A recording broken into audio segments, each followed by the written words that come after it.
শিলচর শহরের প্রাণকেন্দ্র ক্লাব রোডের ইম্পিরিয়াল মল এবার পুলিশের নজরে।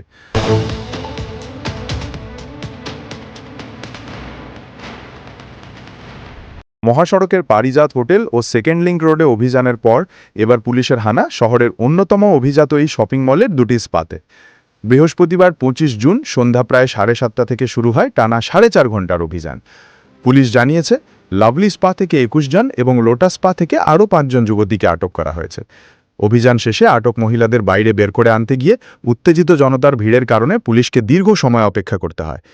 লাইসেন্স নিয়েই বড় প্রশ্ন। পুলিশের দাবি, মলের 3য় তলায় চলা দুটি স্পার মধ্যে একটির কোনো বৈধ লাইসেন্স ছিল না, আর অন্যটির লাইসেন্স 2025 সালেই মেয়াদ উত্তীর্ণ হয়ে যায়। এখন স্বাভাবিকভাবেই প্রশ্ন উঠছে, লাইসেন্স ছাড়া কিভাবে ব্যবসা চলছিল? মল কর্তৃপক্ষ কি বিষয়টি সম্পর্কে অবগত ছিলেন? তদন্তের আওতায় কি মল কর্তৃপক্ষকেও আনা হবে?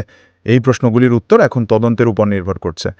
স্থানীয়দের অভিযোগ, অভিযানের খবর ছড়িয়ে পড়তেই মলের সামনে ভিড় জমে যায়। পরিস্থিতি সামাল দিতে মলের অন্যান্য দোকানও বন্ধ করে দেওয়া হয়।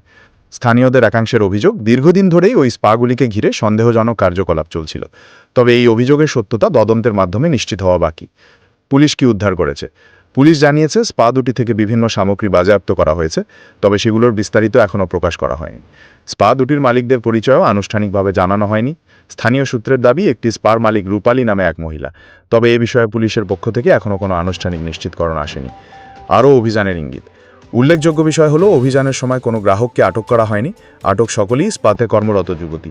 পরে তাদের প্রথমে সিভিল হসপিটাল এবং এরপর মেডিকেল কলেজ হাসপাতালে স্বাস্থ্য পরীক্ষার জন্য নিয়ে যাওয়া হয়।